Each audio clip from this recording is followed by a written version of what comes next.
What is up, YouTube? Welcome to my series. So today's topic, as promised, is integrating the ego and shadow work, right? This video might be a little longer than the 20 minutes just because this is such a big topic. But I'm going to try my best to describe how to do ego work, right? And use some examples from my own journey, my own life, and what I did. And just because it works for me does not mean it's gonna work for you, because we're all different.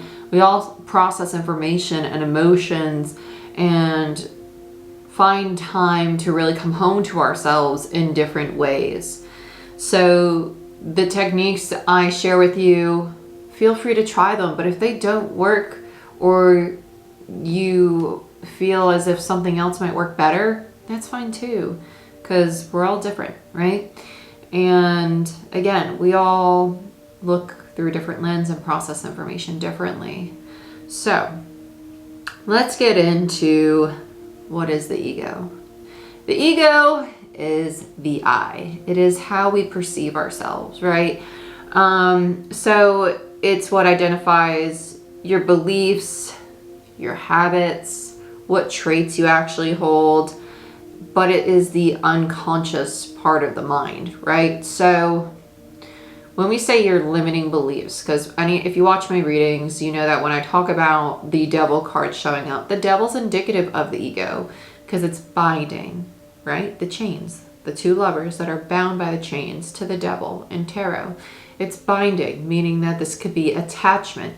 This could be addiction. It can be how you're confining yourself to a certain expectation or a certain reality or a certain ceiling, right? This is as far as I can go. That's a limiting belief. You're limiting yourself by saying, well, this is as big as I'm going to get. This is as grand as I'm going to get. This is all that I'm worth, right? It's a limiting belief. Limiting beliefs. So it's breaking down this safe comfort zone that the ego has created to protect us. The ego is not a bad thing. The ego is not bad. I will never say the death of the ego, because the ego is not something you want to kill. The ego is your protector. The ego is your friend.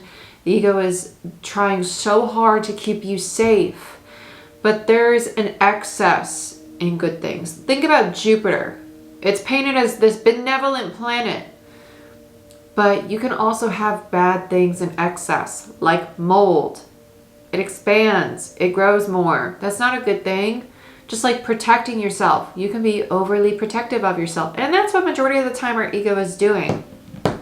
As we grow into adulthood, we get to this place of flying on autopilot through the ego, right? And so here we're coming to the place of loving self and accepting all parts of self. And that is the goal for this series, right? To share how I do that, to share how I'm still doing that. And no one's ever going to be on a pedestal here, right? Because we're all going through the human experience of learning who we are, who we want to be, who we're becoming, and loving every point on that process. Okay, so the ego developed early childhood till around the age of 7 or 8, and it is the guard at the gate. It is the part of your unconscious mind that says, this does not feel safe, so we're going to create some kind of trigger in the mind or belief system to stop you from moving forward in this situation. So let's say, I'll use one of my own paranoid little fears. Getting into an Uber car alone as a female, right? Fear immediately, right? I'm not saying that like this is only, you know what I'm saying? It's just like a simple example. Fear, right? Well, what if I get kidnapped? What if this happens? What if that happens? Just because it's unfamiliar to me. Because I like being in control. I love driving. And so like to get a ride in a taxi or a cab or like public transportation, I have this fear of like people, right? Like who's gonna hurt me? Who is, and that was my unconscious mind constantly on guard, and it was exhausting. It was exhausting. Then you get to this place of, you know what? You are human, and you are human, and you are human, and I'm safe. And it's okay for me to step outside my comfort zone. And I know that I am safe in myself. And, you know, bad things are not going to happen to me, right? It's reminding yourself to have faith that the world is kind, the world is loving, the world is gentle, and the world is healing.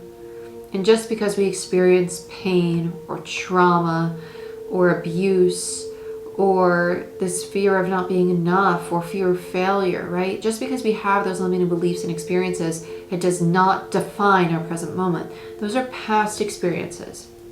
They're in the past. It's learning not to dub your past over the present, right? So for me, I did not trust people in general because I, in my mind, could not name a person who proved to be loyal or trustworthy to me, who did not hurt me in my reality, through the lens that I saw my life through up into my mid-20s, you know? And I got to this place only within the last few years after my brain injury of understanding, you know what? I don't need to live in that constant fear. I can control my thoughts. And that's where affirmations came in, because the ego is that train of thought. It is that first trigger reaction, that first thought that comes to mind of the fear, the limiting belief, the insecurity, right? And we are not our thoughts, but we can control our thoughts. We can reprogram the mind to believe different things. And so affirmations worked for me. And at first, my ego did not want to accept those affirmations. I would listen to the affirmations on my affirmation and a meditation playlist. And I remember the first few months of listening to it after my brain injury, and I don't even know what made me listen to them. I was just being guided to it because I was just starting to explore spirituality. This was in 2018. And I remember my ego saying in my head, you don't want to listen to this. Like, it was just cursing. It was cursing in my mind, like, these affirmations are so stupid. Like, this is never going to work. Like, who the hell wants to sit around all day and listen to these affirmations? That was my ego. It was all my ego being challenged to accept a different way of thinking. And it didn't want to accept it. It was like, no, I'd rather be sad. I'd rather be pissed off. I'd rather be in a limiting belief mindset because this is what I'm accustomed to. And when you start speaking kindly to yourself, when you start loving those parts of yourself, right? It's like when we're arguing with a partner and we say, I just want you to leave me alone, but really all you want is for them to hug you. You just want to be loved. And these parts of you just want to be loved. They just want to be accepted. They're so used to being on guard. They're so used to pushing away. They're so used to being angry or sad or scared that they're constantly working to protect you. And when we start to integrate the ego, it's coming to this place of, I can protect myself. Not in a way of like I don't need other people, but in the way of I'm safe in my body. I'm safe here right now. I'm present. Being present is so important in integrating the ego. Because when we go and we start thinking about the past or other situations that caused us pain or trauma, you're putting your own nervous system back through that trauma again, back through that experience. And when you start thinking about the unknown, about what's to come, then you're shifting yourself into the state of anticipation or anxiety or fear and all these different possibilities of, okay, it'd be great. It could be great. It could also end really poorly. But when you're here and you're present and you're focused on this moment, on the fact that right now you're watching this, what are you wearing? What's it smell like in the room around you? What do you hear? How does your body feel? Are you holding tension between your shoulder blades or your neck or your jaw or between your brows? When you become aware and present in the moment, you get to a place of peace because you're not worried about what's to come or what's past. You're here now. Which is why doing check-ins with yourself throughout the day, like put a reminder on your phone, like pause. Jordyn, you should check in. And check-in meaning like, how do I feel right now in this moment? Not emotionally, like how does my body physically feel? Am I holding tension for some weird reason? Why? And then visualizing that tension, releasing. And as you work on visualization, you're going to realize how strong the mind is. How strong it is. I have horrible anxiety attacks. And that's when I allow myself to believe, right? I just said I have, but I don't have them anymore.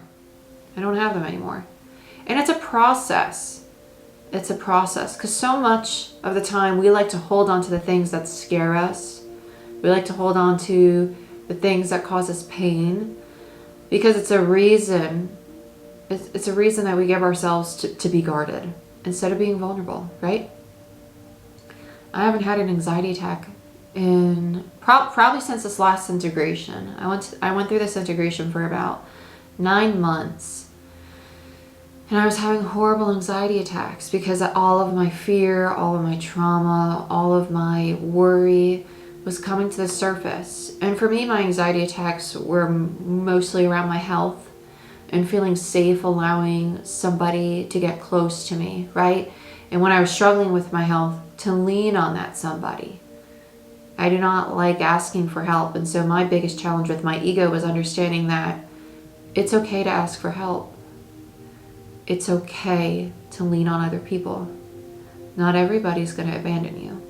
Not everybody's going to disappoint you. And even if those people leave your life, they were here for a moment. In that moment, you learned something.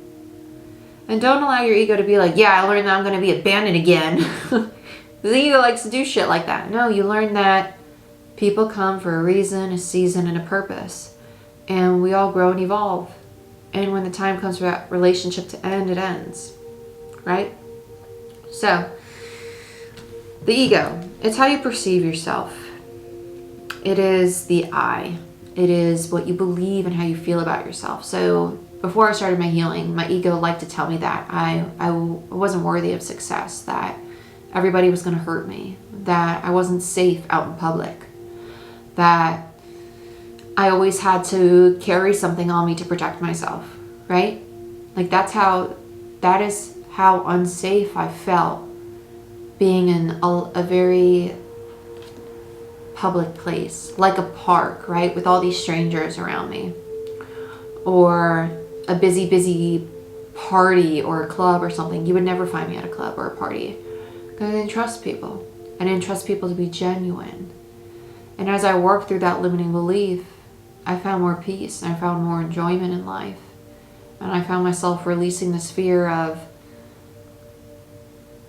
being out in public. And a lot of that had to do with my accident. A lot of that had to do with my seizure and my brain injury because I was out in public.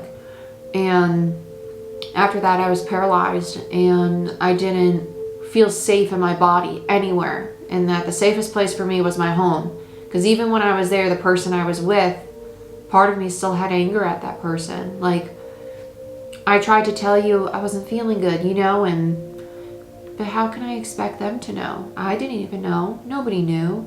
So was I really angry at them, or was I angry at the fact that I wasn't recognizing that my anger was still pent up pain, right? Hurt and sadness, just at the traumatic experience, right? Being blind and deaf and feeling like nobody understood, right? Because anger is a secondary emotion. It's typically rooted in hurt, pain, shame, embarrassment, disappointment. It's rooted in another emotion. It's not a primary emotion, it's secondary.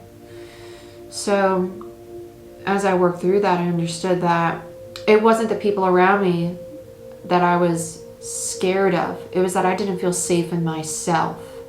I didn't feel safe in my body because my body had been taken from me in my mind at some point, right? I didn't have control over it. And that was frightening. That was frightening. And so when I learned to be more present, to come back to my body, to be more aware of how I felt, that fear diminished and went away. And that was the first big integration, right? So being present, being aware is very, very important. Okay. So let's see.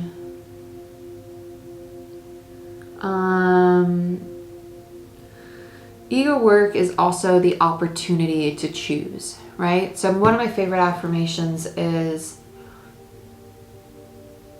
I word it so many different ways. But I am willing to change. I'm willing to change, and change is good. Change means I'm evolving. Change means I'm growing.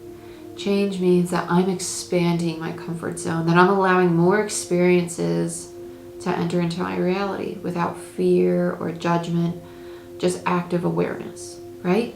And when you start to be more aware of what's going on around you versus judging it. So let's say, let's just be super honest. I know for me personally, and I think that for a lot of people, I won't speak for other people. I know for me personally, when I was integrating my ego in my current relationship, and I'm not done. I don't think that ego work's ever really done, because it's something that's always growing and evolving and changing, just as you are. So there's always more to integrate. There's always more to learn about yourself and discover. But I know that I found it easier to implement the work I had done on my ego in my relationship with people who were not the people that my ego associated the trauma with, right? So for example, my current partnership brought up a lot of wounds and trauma in regards to my family dynamic growing up.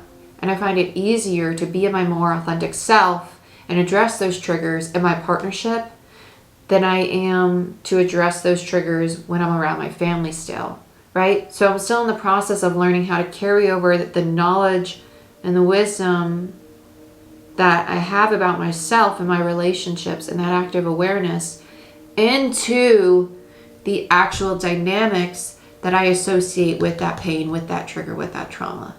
So if you're just taking the steps and you're doing the work in one relationship, but you can't quite apply it to another relationship, it's just because you're still in the process of learning to be actively aware at a different level, right? There's a difference between being triggered by somebody and then being triggered within that trauma, within that old relationship or that old dynamic, right? And you need to accept your humanness. You need to understand that it is a process, and it's not going to change overnight, and that's okay. That's okay. But it comes with loving those parts of you, right? Because you can have the part of you that's really confident, but you can also have the part of you that questions yourself and second guesses yourself. You can have the part of you that is so happy and on this massive endorphin rush and feeling strong and empowered, but you can also have the part of you that doesn't feel worthy, right? You have the part of you that loves this person but hates them at the same time. You can have so many different parts to yourself, but it's coming to that place of understanding that these parts of you rooted in the ego, these parts of you that are angry or hurt or resentful or self-sabotaging, are working so hard just to protect you, right? So I know for me, I would hear all the time from my family, you're so defensive, you're so defensive, you're so defensive. And I was like, I'm not defensive. Then I got to my relationship and I heard it from my person. And I was like, oh shit, you're teaching me lessons about myself that I wasn't willing to accept in the actual initial relationship. So there's a prime example of healing that defensiveness within our relationship, becoming aware of it, actively working to overcome it. But then if I'm around my family, sometimes it's hard to be actively aware because my ego is immediately on guard, right? And that's where you need to come to this place of reminding yourself in those situations, you know what? I'm safe. I'm not in that old dynamic that my family and I were in years ago.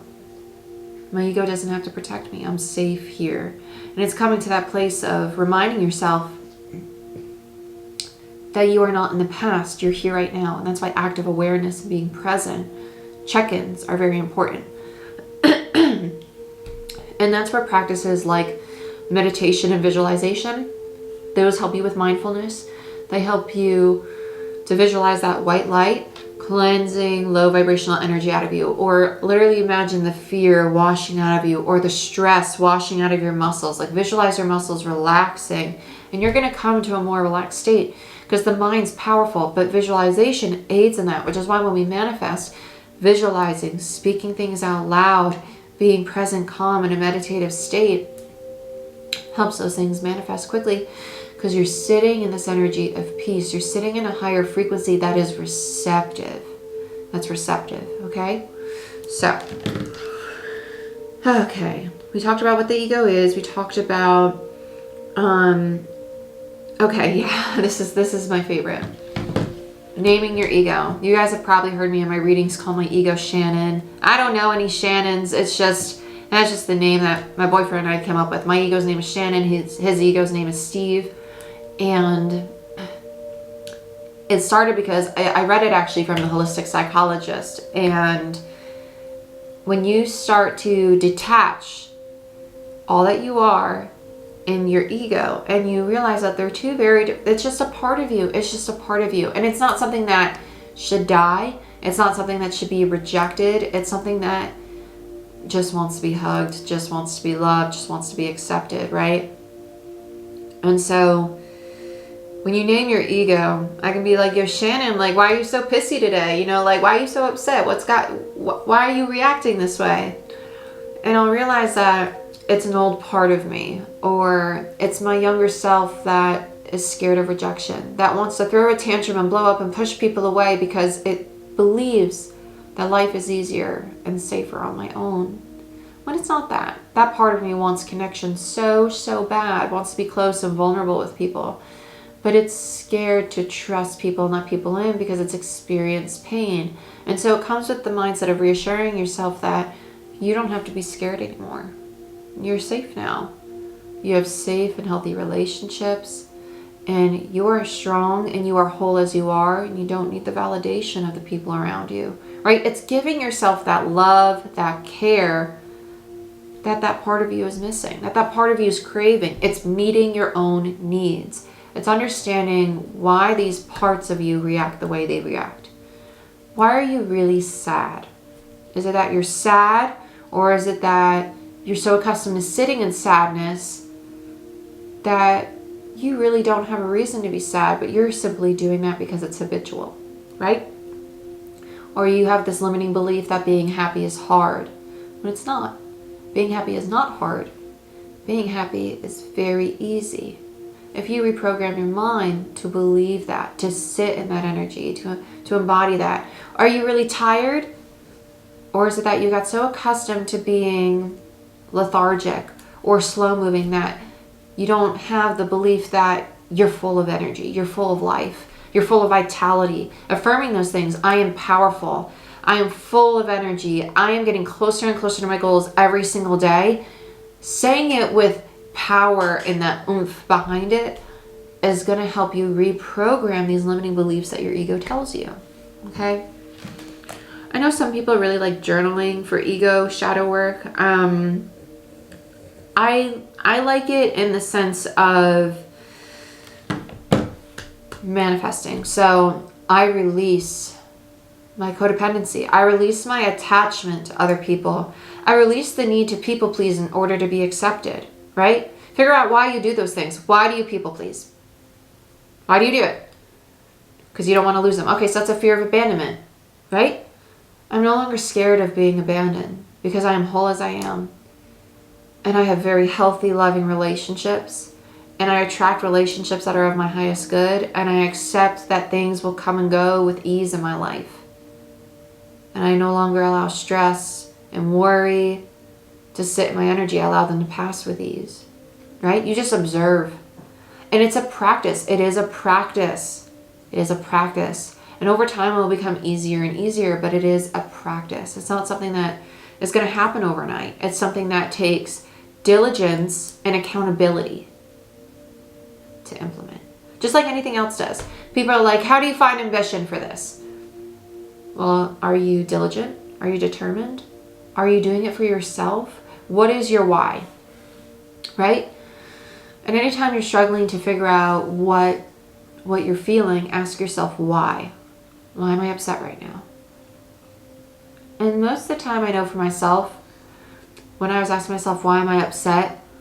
It had more to do with me and less to do with the actual situation.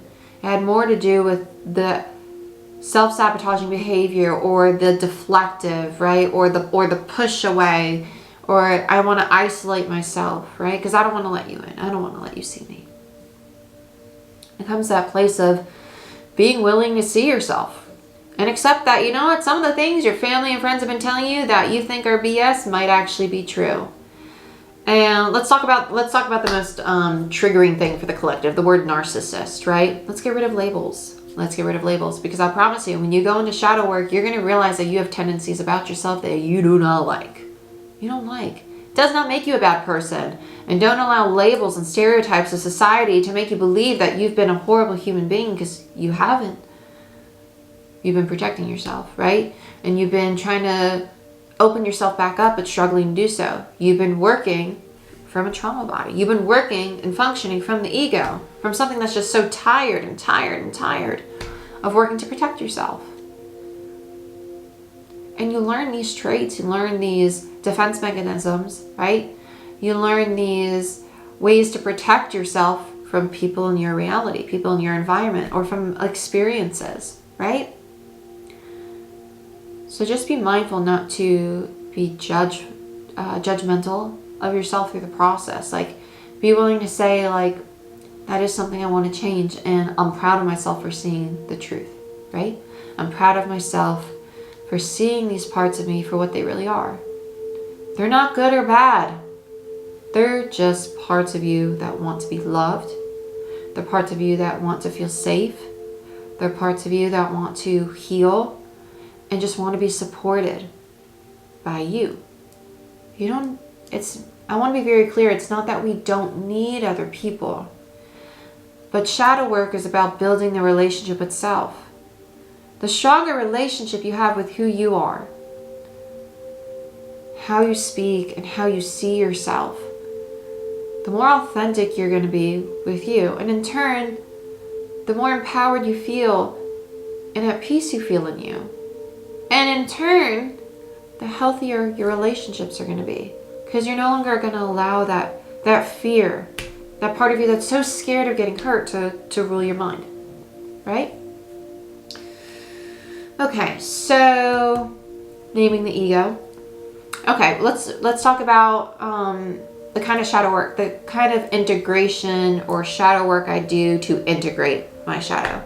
Me personally, I come in my office, I find my safe place, right? So I like sitting at a park. There's a park around the corner. I always go there, and I have a place that's right by the water where the sun's always like shining right on me, because I really like the sun. I think the sun and the sound of water. I'm very elemental. Like I like being in the wind. I find the wind very cleansing. I like being outdoors. Like connecting to the earth to me is a very important process in feeling safe. And it also helped me to feel safe going out in public, at a park, closing my eyes, and being present, and integrating that part of me that was scared to be out in public to begin with. Now I'm doing it with my eyes closed and just trusting that I'm safe, right? That nothing's going to happen. And so it's challenging yourself to do things outside your comfort zone, so you can realize that these limiting beliefs you have are not true. They're just stories that part of your unconscious mind tells you to protect you. And it's retraining that part of your mind to see that that protection is not always necessary, that your authentic self is in control. Your authentic self is steering you. And your ego, that protection, is for you to call on when it's most needed. Okay? It's not in control of your mind. You're in control of your mind. And the ego is not something you want to kill. It's something you want to use to your benefit when you understand it and you know what it needs. Okay, so I personally like sitting outside with breath work. Breath work is incredible. It's very cleansing. It also helps you become more aware of the physical body. You can look up different breathing techniques. Some raise your frequency, but for me, breath work, being outside, and visualization, so breathing in like fresh wind and visualizing white light cleansing me, is a really good way for me personally to ground any toxic energy or any energies I no longer want to hold on to, right? It gives me, it's kind of like a little ceremony. It's a moment of just release, okay? Another technique I use is mirror work. I did mirror work a lot during my first integration after my accident. I would sit in the mirror and I would talk to myself, because for a very long time I hated my body. A very long time I was very mad at my body. I felt like it kept betraying me. It had been abused in multiple different ways, and then I was paralyzed, and I was very angry with God, source, spirit, whatever label you want to use. And I was very angry with my body because I was always an athlete. I was always in the gym. And now, like, the right side of my body, my dominant side was just weak and deteriorated. Sorry, my camera cuts off at a certain time period and I forgot. But I was just really angry with my body. And I had to talk in the mirror and shift that anger and realize that I wasn't angry. I was kind of like disappointed. I felt betrayed, right? I felt betrayed by the universe, really. I was really angry, and this was my first awakening, and I hated everything. I really did. I was so angry. And even thinking about it sometimes, it makes me just want to cry, because that part of me, it was just, I realized that part of me was just so hurt. I felt like everything had given up on me, right? I was in a relationship with someone who had lied to me, and then my body was giving out on me, and I just felt like I had no one. I felt like no one was there. And I was like, even you're not there. Like, why do I feel like a vegetable? Why do I feel like I'm losing my body?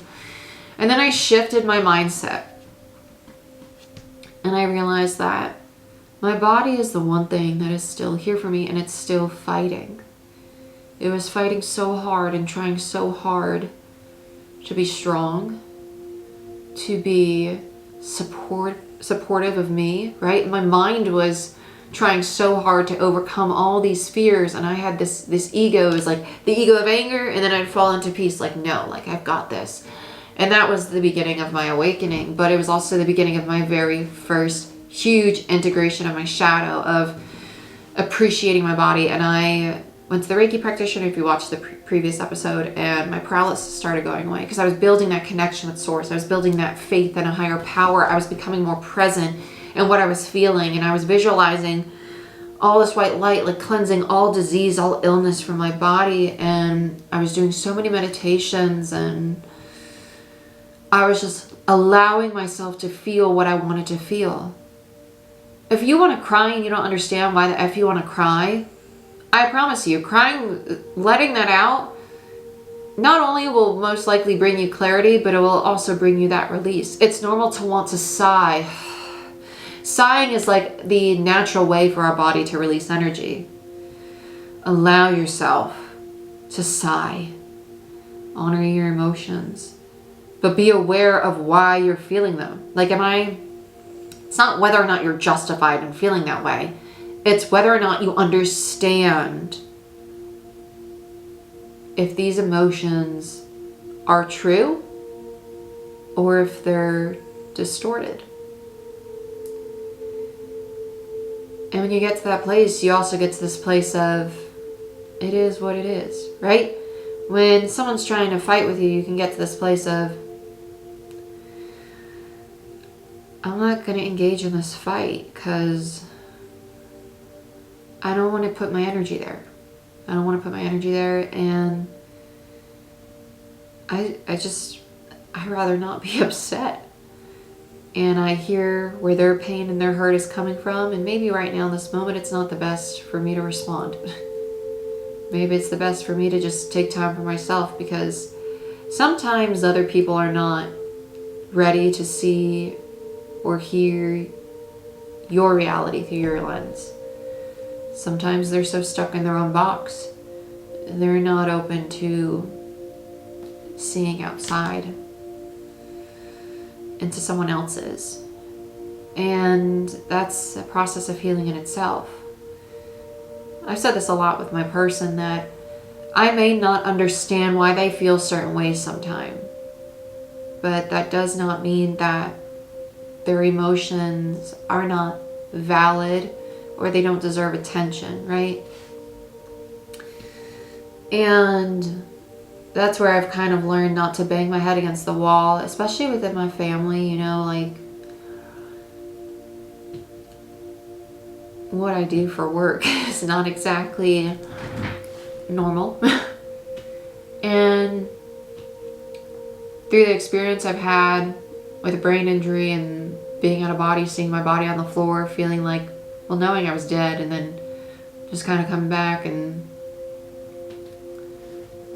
I don't feel that I see the world the same. And if you don't see the world the same, that doesn't mean that you see it wrong. But we can't get mad at people for not understanding our perspectives because they're not seeing life through our lens. Okay? And sometimes you just gotta agree to disagree. There's so much with shadow work to understand. Because a lot of times when we do shadow work, we want to tell people how much we've grown, how much we've changed, and show that to them. But you know what? Sometimes people aren't ready to see it. And sometimes you just need to be you. The new you that you are. And in time, those people will either stay and see with fresh eyes, or your frequency will shift and you slowly just drift apart, and that's okay. Because when you do shadow work, you're integrating an aspect of your soul that has been disconnected, right? That's sitting in a low frequency. So as you raise your frequency by integrating it, by bringing it to a higher state of consciousness, your frequency as a whole is going to change, and you're going to attract new people, new circumstances, new abundance in your life, whether it be abundance of love, of finances, of peace, of fun, of your truth, of your voice maybe. And I know for me personally, like, I wouldn't say life got lonelier, but I definitely don't have a big circle. I probably have like 2 or 3 really good friends and my person. And that's it. Whereas when I left college in Pennsylvania, I had a lot of friends. A lot of friends. And then I realized that it doesn't matter how many people I have around me. It's more about the quality and how authentic those relationships are to me. As you go through your awakenings and your integration, because I think those two things go hand in hand. Typically when you go through an awakening and you're becoming more aware of everything around you in spirit and all that, you also become more aware of yourself. And it can be scary and very uncomfortable because you're uprooting a lot of old trauma, a lot of old fear. But as you do that, you also realize the things that no longer resonate with you, or the things that you don't want to welcome into your life. And that could be a really sad but sobering realization of like, I've had this friend for a decade and I love this friend to death, but deep down I know this friendship's done. Dang. That's a hard pill to swallow. But why is it hard to accept that? Is it just because you've been close to that person for so long that you have this limiting belief that loss is bad? What if by releasing this relationship, that person now has the energetic space to evolve themselves and you're helping them on their path because you're removing your energy from their energetic body? It's just you're doing both people a favor, really. You're creating more space, more room for growth and evolution. I've tried this video twice now, so honestly I don't really remember how much I've said about the ego here because there's so much to talk about. I think we talked about naming the ego. I named my ego Shaman. Techniques I use, mirror work, affirmations, being outside, allowing yourself to feel, allowing yourself to cry. Meditating's great. Oh yeah, move your body. You gotta exercise. You need to exercise. Movement of the physical body releases tension in the body. It also allows you to release stagnant energy. And I don't mean movement by like just working out, like just shaking. Like there's plenty of times I'm in my office, I pull down the blinds and I just like dance around and like shake my body and I bang on this amazing drum I have, because drums actually, they break up stagnant energy too. But I'm really into shamanism, so like a lot of the things I do are very earthy, very, I don't know, it's just what resonates with me. And on that path, you're going to discover what resonates with you. But that also means you're discovering the parts of you that bring you to life. And that's a good thing. That's a really good thing. Oh gosh, my heart just hurts for the collective right now. There's just so much going on. What else?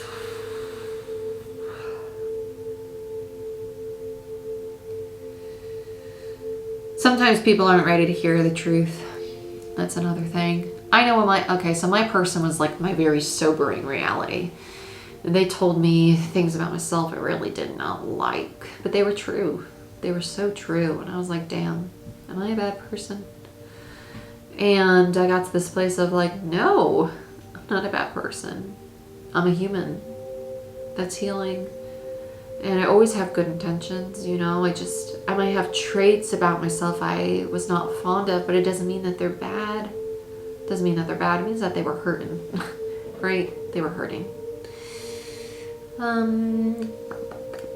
Ask me questions, because I've talked a lot about shadow work, and like I said, I don't want to make these hour-long videos, and we're getting pretty close to that. So,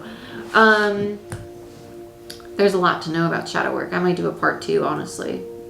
But I think I talked about the periods of the shadow work. You're going to go through like this period of like feeling like you're losing your mind. I know my last integration was 9 months long, and I felt like I was losing it. I felt it was my hardest one. It's most likely because I'm a Capricorn rising, and I was also going through my Saturn return. I'm 28 for those of you who don't know.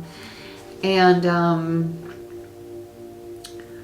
I was seeing so much about myself and my reality that I just didn't want anymore. And it was this period of like just feeling so lost, but so like almost like I was like shedding this old part of myself all at the same time, right? And then you get to this place of like the void of like, okay, well, I feel like I'm done with all that hard stuff. What now? And then you're just kind of like sitting there and you're waiting for the new cycle to start, and it's not there. You're like, how long? And what's happening is that you're tuning into your new frequency. Your body needs that rest. It needs that rejuvenation. It needs that time to call itself home. That time of peace after all that hard work you just did. And then you get to this new cycle, and it's like the exhale, but it's also like the waves are coming all around you, and it's like this exhale but chaos all at the same time, because now you're in a new frequency. So now there's all this change. So you went through all this shadow work change, you have this pause, and now you're going through all this new integration change of like, this is the new life, this is the new reality you're calling in, because now you're finally in your new frequency. And so now your frequency is being like extended out into the material world, and now it's manifesting external to you. It's a lot, but it's worth it. It is worth it every single time. Every single time I go through, I've been through, I'd say 2, now 3, 3 really big integrations. I've had 1 each year so far. And, but again, I've also been going through my Saturn return, so that's like a really big part of it. And, I wouldn't change a damn thing each time. I really wouldn't. Regardless of how many people in my life, family, friends were like, I don't think you should do that. I don't think you should see that person or do that with your business or be eating that or going to that place. Every time I've just been like, well, that's cool that you think that, and that's cool that that's what you would do in your life and your path, but this is my choice, and I'm going to do it because part of me really wants to do it. Whether that part of me is my higher self or my ego, my soul chose this path. It chose these decisions. I will deal with the consequences, and I will learn from them, and I'll become a better version of myself. But I appreciate your input, even though it was not asked for. So, it's just bound to happen. Guilty as charged, right? We're human. Like, people just have this normal desire to put their 2 cents into things, and that's okay. That's okay. It's okay. But at the end of the day, it's nice to know that's what you would do with your life, but this is what I'm going to do with mine. And that's what makes each of us unique. Right? Walking your own path. If you really walk your own path, if you really do what your heart wants to do. But I'm going to stop this there. Because I could go on and on about the ego and the shadow and integration. It's such a long process. So ask questions, because I know there's going to be tons of questions, because I know I kind of rambled. But yeah, ask me questions, because that's what I'm here to answer. And if you're a tier 1 patron, I will be going live, and you can do a live Q&A with me on there. And I love you. And I wish you the best. So just be patient and kind with yourself. And don't forget that you're getting closer and closer every single day to the you that you're calling home. And that's an amazing thing. Okay? I love you. I wish you the best. And I'll see you next time. Bye-bye.